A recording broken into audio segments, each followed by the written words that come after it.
Yeah, it wouldn't surprise me. Next one, NC State, Mississippi State. So Mississippi State had a nail biter of a game against La Tech, and I think this is one of those ACC SEC matchups that we want we want Mississippi State to win, but do you really think they can beat a middle of the pack ACC team? Because they're a low pack, like they're bottom of the pack. Who did NC State play this past weekend? I don't remember that one. Let me look it up real quick. Yeah, It because wasn't. I don't know anything about them, so it's hard for me to make a call on this one. NC State played South Florida and they beat them 45-0. I'm taking NC State. Yeah, I'm gonna have to go NC State. It was a bad game for Mike Leach and company. Yeah, I don't know that they'll blow them out like that, but unless Mike Leach gets it together, I think NC State's probably going to win that one by a touchdown or two. North Carolina over Georgia State. Maybe Georgia State. I'm kidding. I wanted North Carolina to be better than what they were. I think this is one of those tune-up games. Like, I think a lot of these week 2 games are going to be tune-up games. Yeah. Be like, hey, get some repetition in. I don't think you keep Sam Howell in. If you go up, 21-0 in the first you can't quarter, let him get hurt. You can't let Sam Howell get hurt in a game like this. You might keep him in midway through the second quarter, but if you're up big going into halftime, you got to kind of pull your guy and let some guys get some, because that's really where North Carolina got beat, is their second, third string people. They're not experienced, So when you can't go deep into your talent pool, you get tired early. The next one, and I'm with you, I got North Carolina. The next one is Indiana and Idaho. So I'm gonna take. Let me go ahead and throw my upset alert out here, because everybody's probably going to take Indiana on this. They're probably going to get spread. They're probably going to get favored in Las Vegas. I'm taking Idaho. Indiana has not been good in years. Well, and they were expected to be one of the competitive teams too. They were ranked number 17th going into this week, and they got mollywopped by Iowa. Idaho beat Simon Fraser 68-0. Now I don't know who Simon Fraser is, but so that poor guy. Yeah. I mean, they probably could have played a whole team and made it a better game, but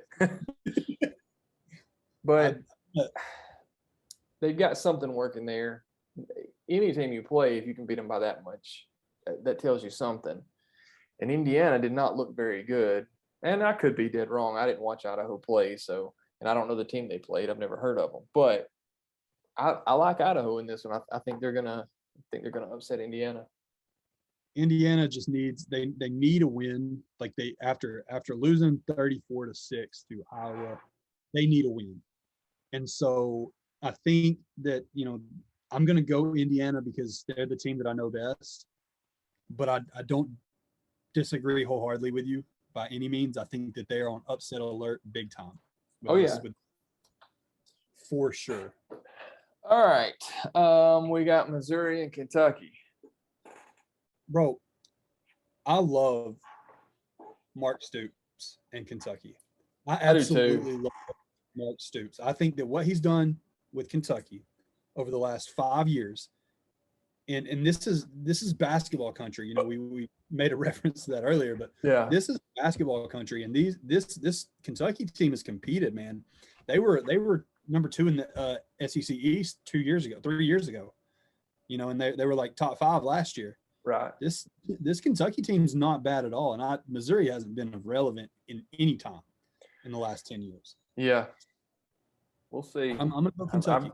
I've got Kentucky too. I think they're gonna win it. I think it'll probably be a relatively close game. I don't see no blowout happening, but I think Kentucky comes out on top. Ole Miss and Austin Peay. I like Ole Miss. I think after tonight they'll probably, depending on how good the win is, I think they'll probably win big tonight, end up in the top 25. Yeah, same here. But even if they don't, I think they'll beat Austin Peay next week. Yeah, Austin P, Pay, whatever it is, guys. It's just it's not going to happen. Yeah. LSU and McNeese State. Like I was Look, talking about, I think they should win that game. If they don't, I don't think Ogeron's a coach any longer. nope. Bye-bye, This game here, Michigan and Washington.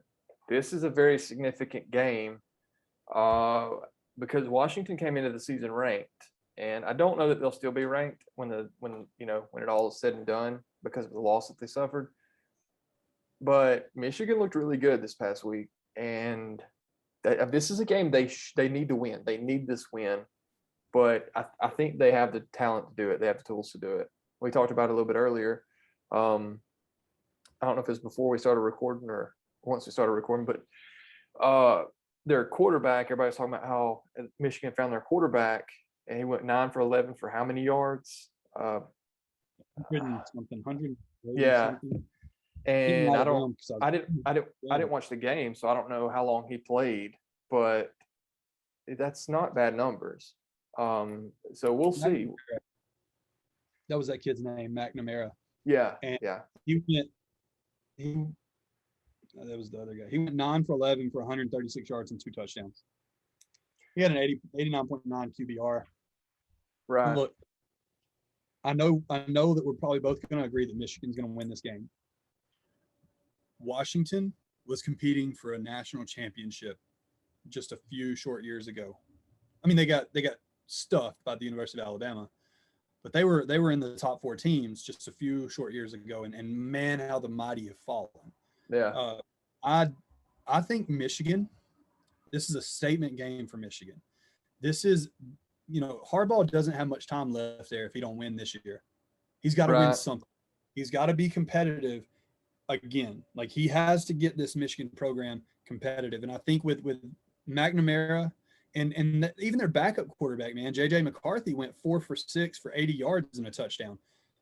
Michigan's got it. They have a good receiving core. They had 335 yards rushing as well.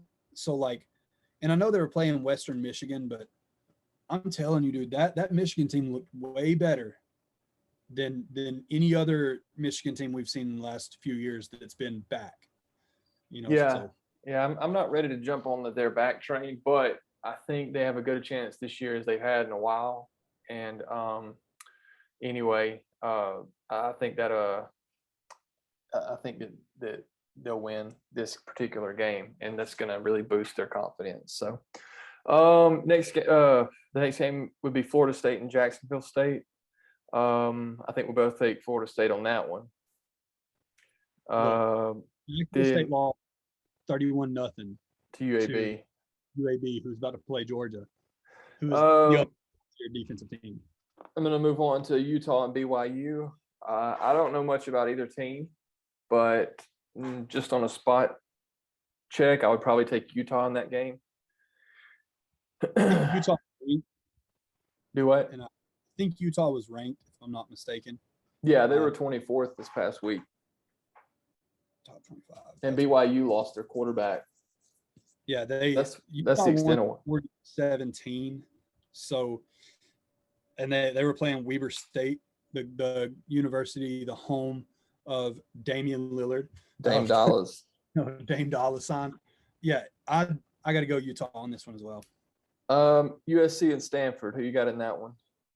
Now this is another one of those like big time statement games, right? And it's not because Stanford's just amazing. It's not because USC is just amazing, but both of these teams in the last 10 to 12 years have been prominent at some point. And college football thrives when USC is good. Right. I mean, it just, they take over. It's not as good with UCLA as it is with USC. If we can get USC back in that, top tier, top echelon, upper echelon of college football, we're good. And I think they start with a win here. I'm going to go USC. I agree with you. I got USC in that one as well. All right, final one. We got UNLV and Arizona State. Arizona State had a pretty good win this past weekend, if I'm not mistaken. Let me look.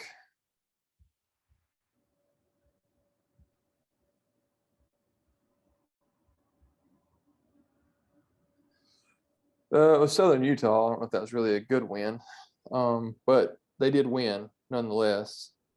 And then UNLV lost to Eastern Washington. I'm going to take Arizona State in that one. Yeah, I'm gonna have to go. I'm gonna have to go Arizona State as well. Again, it's one of those like Arizona State. They have Herm Edwards as their head coach, Yeah, and I love him. I love the guy. I want to see him succeed. They were 7-5, not too like probably 3 or 4 years ago, maybe 2 years ago, and I enjoyed seeing Arizona State play at that top level. It really brings the Pac-12 up when they have teams like Arizona State, when they have the Oregons, when they have the USCs, the UCLAs, the Stanfords, like when they have these teams playing top level football, you get better football. You know what I mean? Like we get better games, we get more competitive games. It makes your conference look good. So I think that Arizona State, they need the wins. They need to look top level. They need to look elite. They're not ranked right now, but they're scheduled to potentially make it into they could easily make it into the top 25 by the end of the year if they play really good football the rest of the way. So yeah, I like that game too. I like them in that game. It's gonna be a relatively fun week to watch. There's a lot of, like you said, kind of throwaway,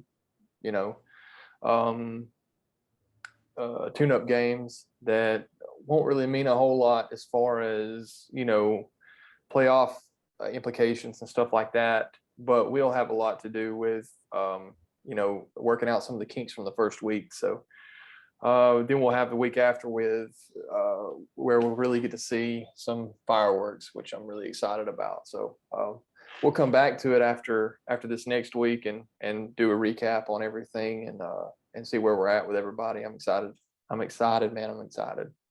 I'm so happy that college football is back. Guys, I thank you all for enjoying this journey with us. We are new to this, but I hope that we kept you energized. I hope that you like our takes. Like I said, we're gonna hit college basketball as well. We're gonna hit NBA basketball. I'm excited about the NBA offseason that we just had.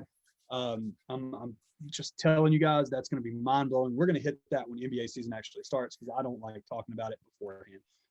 But yeah, here we go. Like I said, we are Alabama fans. We're gonna pull for the Tide. We're gonna have some bias, but we're not always going to talk mostly about Alabama. We are going to keep it 100% focused on what we have here. So you got any final words, B? No, I'm just glad to be here, man. Well, hope you guys enjoyed it. Moving forward, we wish you guys the best of luck. We wish your teams the best of luck. Thank you for joining in to South of the Mouth Sports. Have a great day. Okay.